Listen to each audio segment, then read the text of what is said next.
Hey everyone, and welcome back to the Joel Bine Show. Grateful for you being here. It's been a few weeks since we had a solo episode. Had some unique, exciting guests, and we have more guests to come. I wanted to debrief a little bit for those of you who are keeping track or listening to all the episodes and all these conversations.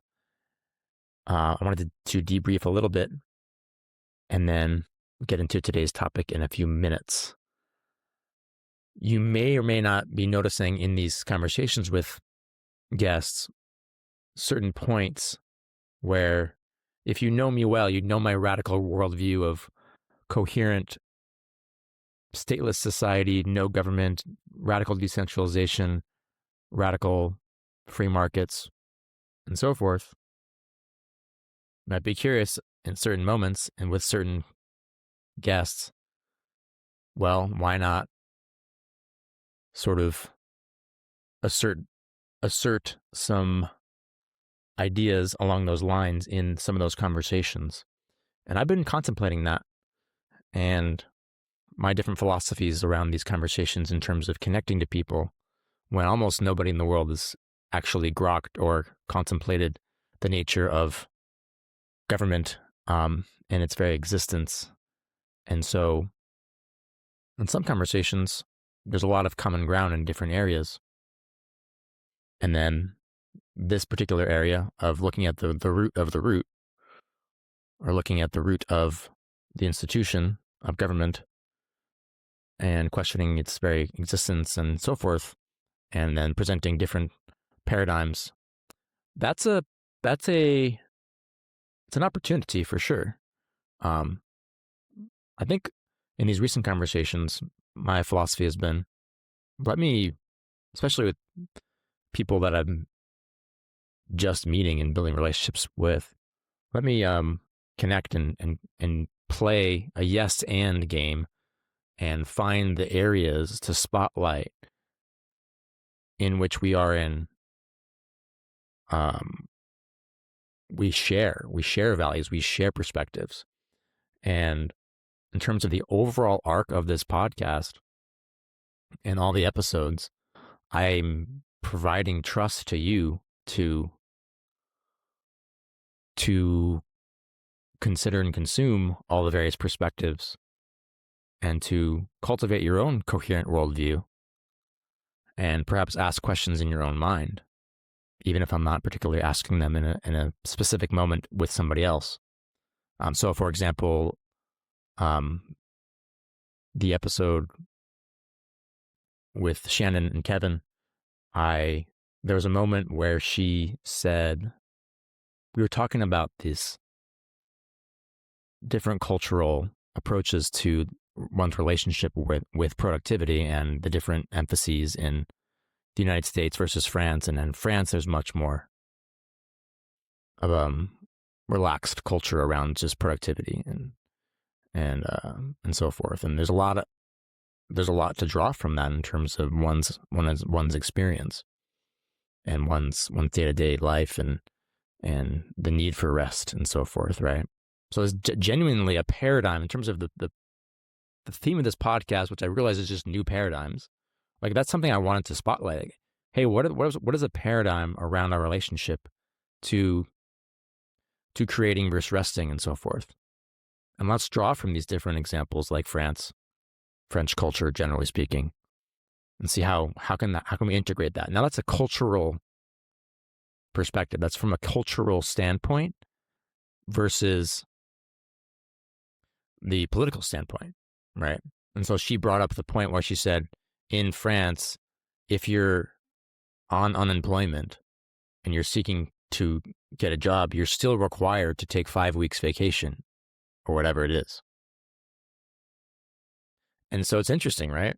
Because that could have been a moment where, like, hey, can we question the paradigm around government mandates around these types of things, right? But that would be a whole nother rabbit trail to go down.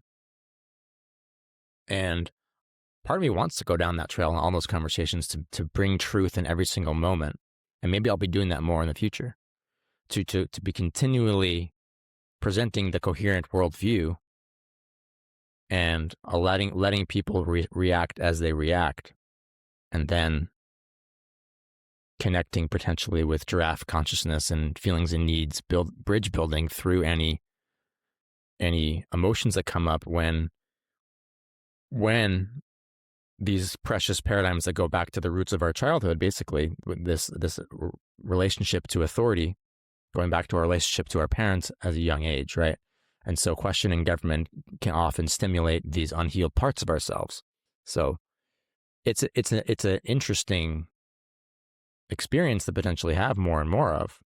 But anyway, in that last conversation, I chose to just volley in that yes and way rather than present the disagreeableness and that particular premise, right? But we can still find the value in, hey, let's have rest for all humans, right? So that's the ethic. We want everyone to be able to, no matter where they are in their experience, as they're living, we want everyone to be able to get their need for rest met. And downtime and ease and pleasure and things like that like vacation time could bring. Connection with other people. I mean, there's a whole, it was either in the book 4,000 Weeks, which is a great book, or in the book Rest, which is a great book. 4,000 Weeks by Oliver Burkeman, Rest by Alex Pang. A lot of similar concepts in those books around this whole idea of vacation time that's scheduled in, not only for you, but for the community. So when people are on vacation and the people around them are also on vacation, they feel more relaxed, they feel more permission, they feel more rejuvenated after that vacation because everyone else is also in that. And there's a synchronistic experience where everyone gets to enjoy that. Versus if you're the only one taking vacation, everyone else is working around you, that cannot feel as rejuvenating, and you're not getting necessarily easily planned connection time and long, slow meals and so forth. And so this is a really interesting thing to spotlight, right? And so there's more of that happening in these European countries in terms of the synchronized vacation.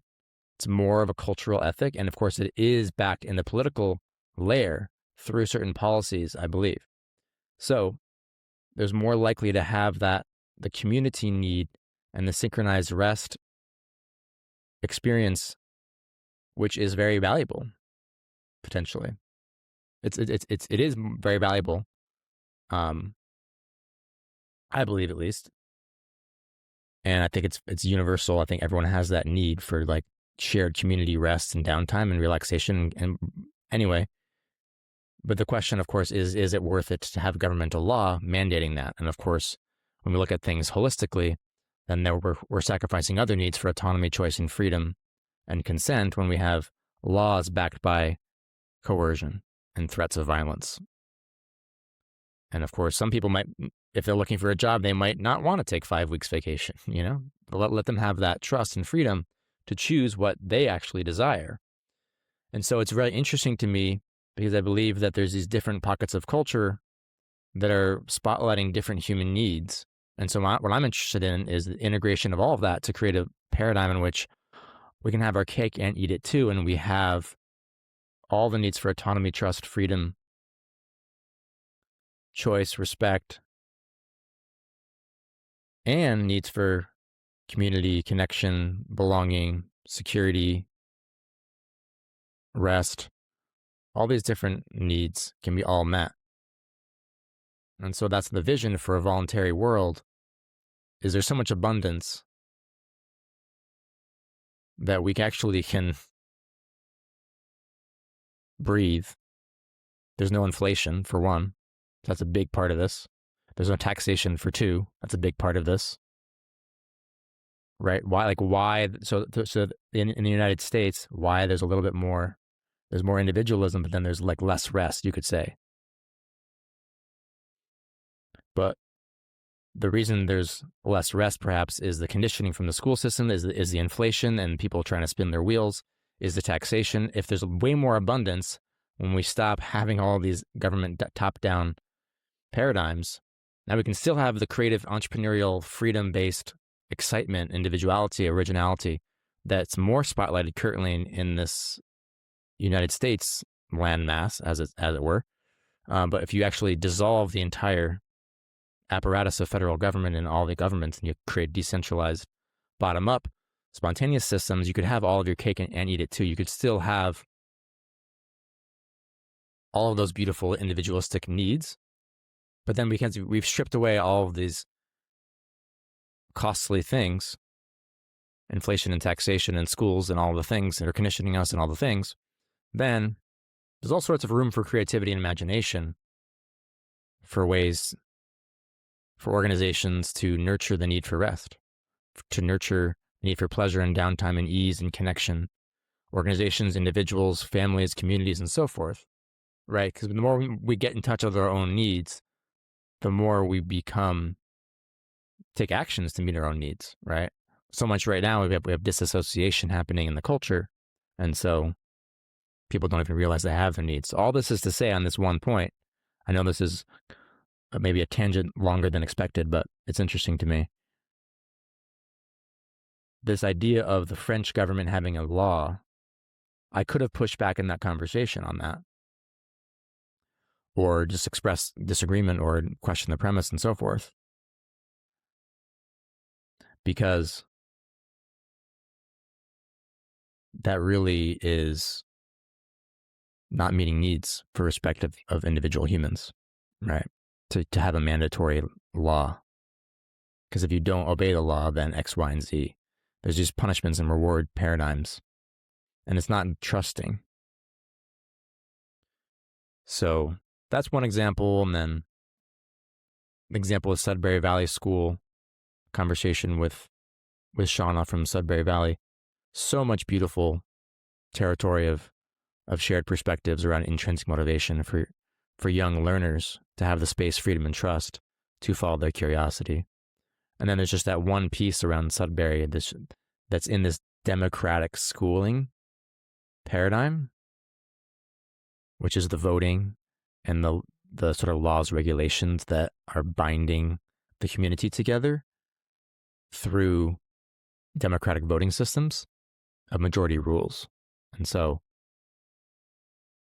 I intentionally, I mentioned that I had different ideas to her besides that approach for how humans can gather together and nurture this intrinsic motivation, as well as create win-win without any sort of majority rules, and create actual win-win through imagination and spontaneity, rather than mandate through because your team lost, right? So that's a whole thing to crack with what's going on at Sudbury.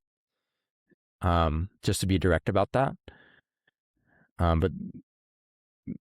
there's so much value in just spotlighting all the wonderful elements of Sudbury. And so my approach is, hey, almost nobody in the whole world has even contemplated this whole questioning the government thing. Almost nobody in the whole world has actually contemplated questioning how children learn through intrinsic motivation. So I was like, let's just provide one red pill to swallow, so to speak, at a time. So maybe there's another conversation in the future around that, around this voting piece and the majority rules and the laws and regulation policy things at Sudbury. But yeah, I encourage everyone to process all of these conversations, integrate, contemplate all the different elements that I am presenting on this podcast feed overall, from principles to psychology to a vision for a new humanity at the macroeconomic level, a voluntary world, and contemplate the different conversations, because it really all integrates together. We want to create a world of intrinsic motivation and freedom and safety and security and creativity, trust, collaboration, and so forth. And that goes back to the principle of self-ownership and respecting each self, right? So we need to shed all of this win-lose dynamics completely. whether it's majority rules voting, which is masked in this euphemism, if you will, of the word democracy, which has this assumption that it's good, but it's actually a mask for win-lose dynamics. And then, yes, any government policy, be it in France or any landmass on this planet, these are all top-down strategies. And so we need to return back to our roots internally to recognize, as a child, what were the top-down dynamics and win-lose dynamics that you experienced and became normalized and became the water in which you swam. Oh, this is how the world is. This is how humans are. And there's not another way. Like, if we didn't have this, then it would be chaotic. These are all messages and fears, and through psychological top-down dynamics that we assume this has to be the way it is, and we create belief structures around that. So it's doing the inner healing to recognize the conditioning from all these angles, from parents, teachers, to politicians, that we can make sense of all that conditioning and return to wholeness, and then cultivate a new coherent vision based on bottom-up win-win collaboration for humans that can crack through the concrete. The grass can crack through that concrete over time to create more wonderful ways for humans to live and relate. So it really ties back to the individual and one's sphere of control when it comes to one's relationship to one's inner world. And so I kind of wanted to play with this idea of frequency today.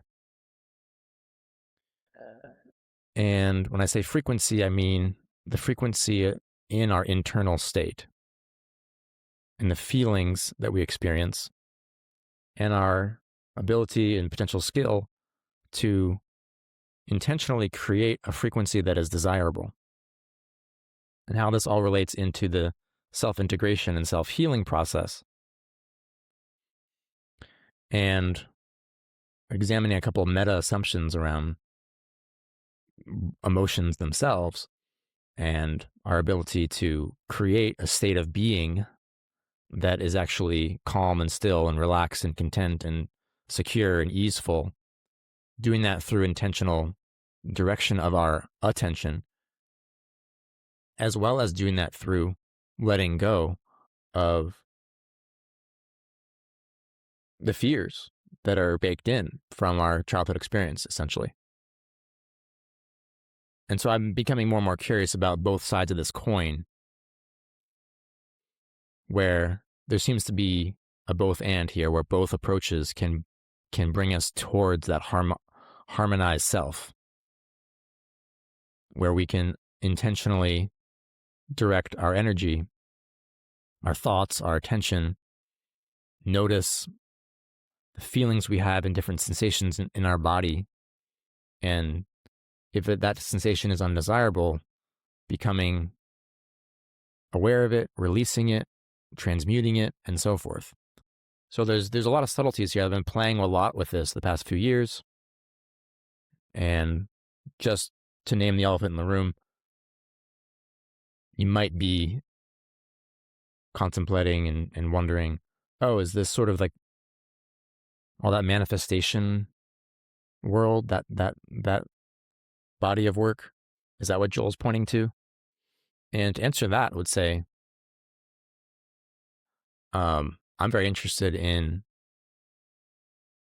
personal empowerment and extracting the value so that I can optimize my experience on this planet. And so I am drawing a lot of value and influence from that body of work. Now I've been studying the deepest, the most earliest authors on this, from Charles Haanel, The Master Key System, written in 1912, to James Allen, to Wallace Wattles to Florence Scovel Shinn to Neville Goddard and so forth. And so I've been looking at these earlier 20th century texts, which can be quite dense, and thoroughly examining and applying a lot of these principles. Now, I wrote a whole blog post about the metaphysics of this stuff, that a lot of the premise with that body of work is that at a metaphysical level, there's a metaphysical law about your frequency affecting your reality itself and so forth. And that is a topic for another day. I'm not interested in that topic in this moment. I wrote in the blog post that that's not what matters to me most, about in terms of the mechanism of action for how you create desirable outcomes in your life, in terms of your frequency, whether that mechanism of action is simply in the physical plane because people are relating with you differently, you have more confidence because you're feeling more of a higher secure frequency, and that just literally from a cause and effect standpoint affects the physical plane, versus the metaphysical, the spiritual plane, people saying that this is actually changing reality itself through the frequency. That's a different conversation. For today, I'm just interested in the actual art of transmuting your frequency and tuning your frequency, tuning your state of being. And to me, it's a superfluous moot point around the metaphysics of it, and it's really just, why would you not want to increase your ability, improve the skill of tuning your own inner state to more feelings of well-being? So it's like who wouldn't want to feel more well-being more frequently, right? And that literally, it doesn't matter what the mechanism of action is in terms of creating and manifesting your reality or whatever. I'm really just spotlighting in today's episode around the skill and the art of creating an internal state of well-being and appreciation and ease and security and freedom and joy, because that's intrinsically beneficial. It's intrinsically beneficial. It could be secondarily beneficial. I'm literally interested in the intrinsic benefit of it, because you're going to feel better. You're going to feel more alive. More needs can get met. So again, I like to approach this from these two sides of, there's the self-healing aspect of letting go of the fear, and then there is the subconscious fear, and then there's the conscious, intentional shifting of your own vibrational state, your own feeling state, through your imagination, through attention. So I guess we'll start with the former. I've just been going to town, the past 5 years with my own healing and letting go of specific limiting beliefs in the subconscious mind, as I've talked about for a while now. But I just continue to go to town to find little pebbles that I can let go, little pebbles of fear, if you will, little specific concepts that parts of me have been holding on to around different topics, different areas of confidence, and different areas of scarcity, basically. Like what's that scarcity? And noticing, there's a part of me that believed, I'm scared it's going to get worse. Like, think about it. It's a very specific sentence statement. I'm scared it's going to get worse. I'm scared it'll get worse. So that was coming from the trauma of my chronic trauma growing up, where it was just all the time, seemingly, that my mom was screaming at my father, and there was fights, and there was, on occasion, actually physical altercations. And I'm just going to be raw with you guys in this. And if that feels heavy to contemplate, then take a breath and pause this if you'd like, because I know that can be, perhaps for some people, depending on who you are, that can be troublesome to hear that type of thing. But I'm bringing the light to the darkness here. And so there will be physical altercations at times. And so my my memory with this particular belief was around just being in the other room and watching my parents in this altercation in the kitchen, and this experience of feeling worried and guarded and fearful around what direction is this going right now, the situation? What's the trajectory of the situation right now? Like, this seemingly is going to escalate. And that was pretty common. It was like this anticipation for me in these types of, when I was observing or just hearing from the other room, these types of altercations, I would anticipate it's going to get worse because that was a safety mechanism to make sure that I wasn't blindsided if it did get worse, right? So there was like this part of me, I was feeling ungrounded, I was feeling worried, I was feeling stressed, and then that thought in my mind was hatched, and that got wired in with the emotional charge, and that's how you create a limiting belief. Is in these moments, the thought gets hatched in conjunction with the emotional charge, and now you have a pebble fear, a fear pebble, or it could be a boulder. But my point is here, I noticed there was this part of me that was feeling a scarcity. What's the origin of that? Okay, so I'm noticing the sensation in my body. I'm talking about right now as an adult, as I'm going through my day and I'm doing my self-development, if you will, and I'm noticing, I noticed there's a sensation. If there's a sensation in my body, and we could label that as a scarcity thing. And then, okay, what would be the origin? What would be the origin of that, right? What part of me believes what? That's stuck. The body has kept the score. The body is stuck, and the mind is stuck. The thoughts, the neurology of the mind is tied up with the neurology of the body. Basically, the sensations, the nerves are being activated. So this is all like, there's nerves, there's energy, right? There's frequency, right? So there's a fear frequency, if you will. We're labeling it that, but we're just having energetic vibrations happening in the body in association with the concept, which is in the mind. And so for me, that fear pebble was, I'm scared it's going to get worse. I'm scared it'll get worse, right? So that was a statement that was now trapped in there. And so then when I ran my process to liberate that, now we've let go. We've let go of that frequency, of that fear pocket, that fear pebble, and the concept is no longer an absolute statement that's now filtering my reality 30 years later. We've let that go, and now I'm back in the present moment to that much greater of a degree because I've let go of the fear pocket, the fear pebble.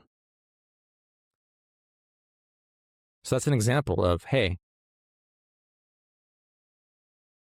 as you notice your own inner state, your frequency, it's becoming curious around the origin cause of the undesired frequency.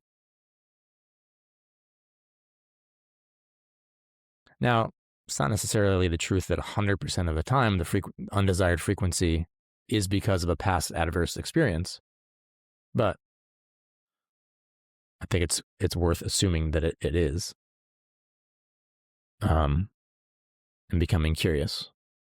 And then if you can actually do that inner child process or connect with somebody who can support you doing that, then you get to be more and more liberated and integrated as these parts of you realize it's not necessary to hold on to those stories anymore. And then they can relax, they can be unburdened, and they can take on new empowered roles and integrate into the whole to create a coherent internal system. The more and more you let go of the boulders and the pebbles of fear. When I say boulders and pebbles, just to be clear, it's like, I'm just talking about like how strong that particular sensation is. You might have a super strong limiting belief or a less strong or a more subtle thing. But regardless of the severity of it, the idea here is being aware of, if I have this undesired fear sensation, what's the cause of that? Now, the other side of this is using the conscious mind to intentionally shift your frequency using like a pivot, basically noticing, oh, I'm noticing that sensation. Can I shift that in different ways to transmute the actual sensation? Now, I guess I'll say first is that I believe there's a lot of people attempting to do this in that like manifestation space or whatever, yet they're not necessarily doing effective self-healing to be able to let go of the origin of the fear frequency. And so it's easy to fall into a temporary trap, if you will, where maybe you feel better temporarily because you choose to redirect your attention when you notice a fear sensation, a fear frequency, and then you choose to redirect your attention, and that can be valuable. But if it could be the case, everyone's gonna be different, right? It's all about your relationship to this approach, to the approaches. It's not about the approaches themselves. It's about knowing yourself and knowing how to apply them and knowing what's best for you. But if you're bypassing the self inner child healing, I sense for a lot of people that could be a bypass, that could be a risk if you're simply seeking to do at the conscious level, shift your frequency. Now, some people might have a counter argument to that. Okay, that's not my interest at this moment. I'm interested in the both and. And so I guess because I'm just desiring to talk about this because it's been active on my mind. I've just been super interested in how can I direct my attention into abundance frequency, into appreciation frequency, into security frequency.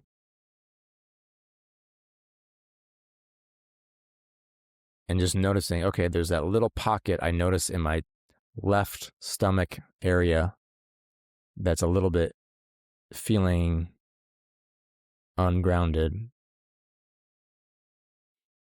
Now I could go see if I could do some inner healing on that.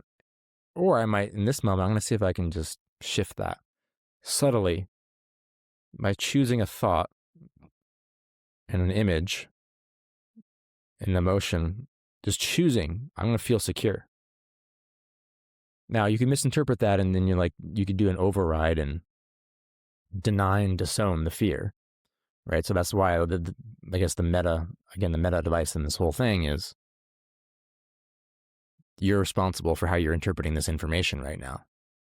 Right? I would say that about all podcasts you listen to. Like, take responsibility for your interpretation of what you are consuming right now. Okay. So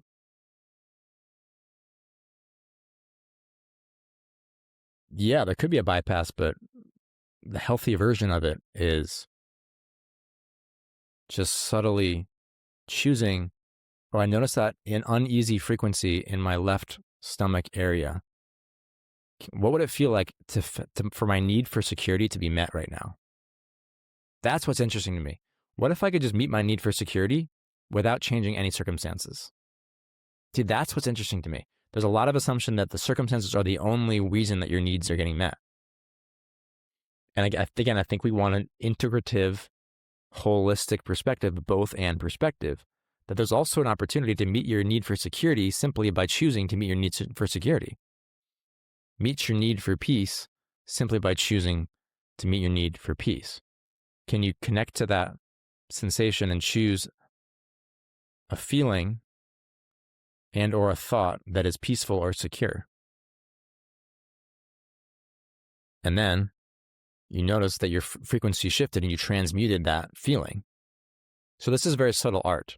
And there is the risk of denying and disowning the feeling, which you don't want to do. You don't want to resist it. We also have the option to transmute it.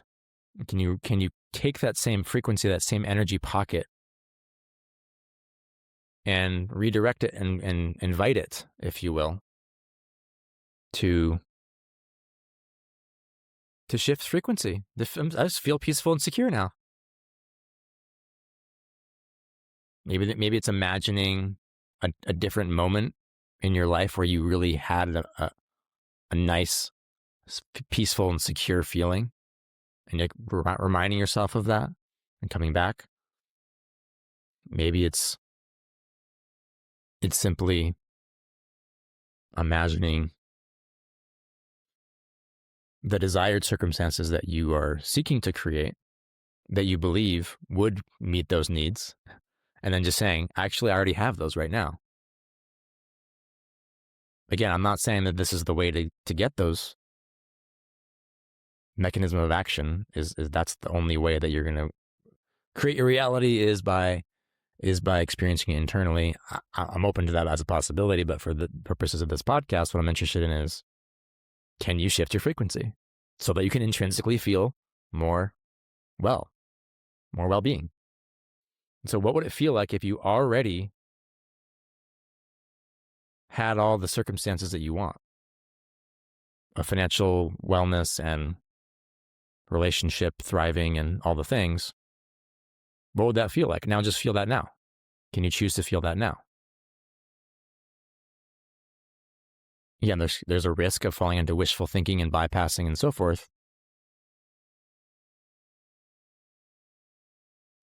With that having been said, though, there is an opportunity to simply cultivate a frequency that you desire to experience. I think that only can be good. Like feeling a more well-being is only good. And so these are the invitations here today. Are these two sides of that coin? Before you even get to that coin, like cultivating the somatic awareness and emotional intelligence to recognize what you are feeling in your body, that may be the first step for you. As you do that, becoming aware of what are my options here as I notice the sensation. Could be option 1, which is do the inner child healing and self-integration. Option 2, just imagining that you already have those needs met and shifting that and transmuting that frequency. Now, it's interesting because you think about it, it's all the same, It's all just in your head. It's all just imagining. It's all just in cultivating your mind intentionally, whether you're doing inner child healing or you're doing imagination. It's all actually in your imagination. So I saw Annie Lala do a talk a few weeks ago. She was on the podcast as a repost podcast, like episode 5 of my show. She's a love coach, the relationship cartographer. She's amazing. But she's into both sides of this stuff. She's into the inner child healing, and she's into the metaphysical woo-woo or whatever you want to call it. And I asked her a question along these lines around, like, what do you think? Do you need both these options? Can you just choose one option? And she's like, you can do what you want. It's all in your imagination anyway, right? Like even inner child healing, it's like, it's all just a soft science, the psychology. Like the inner child exists and it doesn't exist at the same time. It's like, it's in your imagination, right? So it's very interesting to recognize like the freedom there, I think. And it becomes down to just your consciousness and your inner psychology and your self-awareness and your intentionality around, can I employ my intentional consciousness direction to cultivate wholeness and security and confidence and self-esteem and so forth. Now you could say that taking action is a key ingredient in order to cultivate those elements. and that's fair. So maybe you say there's 3 legs of the tripod. There's healing, there's transmuting and imagining, and then there's action taking. I'm just spotlighting today those two legs. And I would say the action maybe is a byproduct even. But you could also say, well, action can also cultivate the inner states as well. But everyone talks about taking more action, man. I'm super interested in what is super within your own inner sphere of control, introspective sphere of control. All right, that's the show today, y'all. Much love. Appreciate you volleying and playing along in the internal philosophizing and weaving of nuanced ideas. Hope it's been valuable to you, and feel free to shoot me an email. Let me know what you think, and we'll talk to you next time. Cheers.